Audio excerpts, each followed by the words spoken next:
দিন শেষে আপনি একজন একা মানুষ। দিন শেষে আপনি বড়ই একা। দিন শেষে কেউ আপনার খোঁজ নেবে না। দিন শেষে আপনার আপনজন, আত্মীয়স্বজন, কাছের মানুষ কেউ খোঁজ নেবে না। মানুষ শুধু প্রয়োজনীয় মানুষকে খোঁজে। একজন মানুষকে আপনি যে ফোন দিয়ে আপনি কেমন আছেন বা আপনার শরীরটা কেমন, এইটা কেউ করে না। সকলে শুধু ফোন দিয়ে নিজের স্বার্থটা উদ্ধারের চিন্তা করে, নিজের স্বার্থ নিয়ে চিন্তা করে।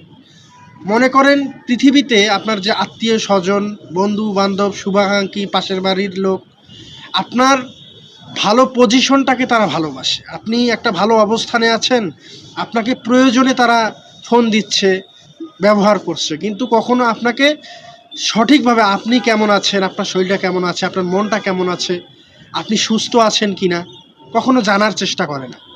আপনি অসুস্থ কিনা সেটাও জানার চেষ্টা করে না। একটা সমস্যা হয়েছে, তিনি এই সমস্যা থেকে বের হয়ে আসার জন্য আপনাকে প্রয়োজনে ব্যবহার করে নিচ্ছে, আপনাকে প্রয়োজনে ডাকছে। বেলা শেষে এটা কেউ দেখে না যে আপনি কেমন আছেন। বেলা শেষে একজন মানুষ নিজের স্বার্থের জন্য সারাদিন আপনার সঙ্গে কথা বলবে, সারাদিন যোগাযোগ করবে, কিন্তু একবারও বলবে না আপনি কেমন আছেন।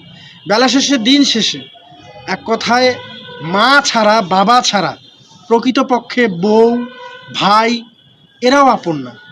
আপনি না খেয়ে থাকলে আপনার মা হয়তো খোঁজ নিতে পারে, আপনার বাবা হয়তো খোঁজ নিতে পারে যে বাবা খেয়েছো কিনা, আপনার মা হয়তো খোঁজ নিতে পারে যে বাবা তুমি খেয়েছো কিনা, কিন্তু আপনার ঘরের বউ সেও আপনার কষ্ট বোঝার চেষ্টা করবে না। আপনার আপন মায়ের পেটের ভাই সেও স্বার্থ ছাড়া কোনো কিছু বোঝার চেষ্টা করবে না। আসলে দিন শেষে আপনি বড্ড একা। আপনার বাবা মা যদি আপনার পাশে না থাকে তাহলে আপনি তো হতভাগা, আর যদি থাকে তাহলে তো আলহামদুলিল্লাহ ভালো। দিন শেষে আপনিও একা। আমরা একা, দিন শেষে একাকিত্ব নিয়েই থাকতে হয়। তাই প্রয়োজনের সময় যে মানুষগুলো আপনাকে ব্যবহার করে নেবে সেই মানুষগুলোর থেকে দূরে থাকার চেষ্টা করি।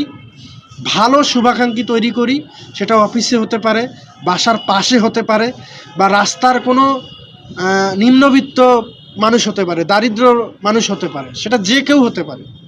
তাদের সাথে আমরা বিনয়ী হই, তাদের সাথে আমরা ভালো আচরণ করি, তাদের সাথে ভালোভাবে কথা বলি, তাদেরকে নিয়েই আমরা পথ চলি। যে মানুষগুলো প্রয়োজনের সঙ্গে সময় আপনাকে ব্যবহার করে নিচ্ছে সেই মানুষগুলো থেকে দূরে থাকার চেষ্টা করি।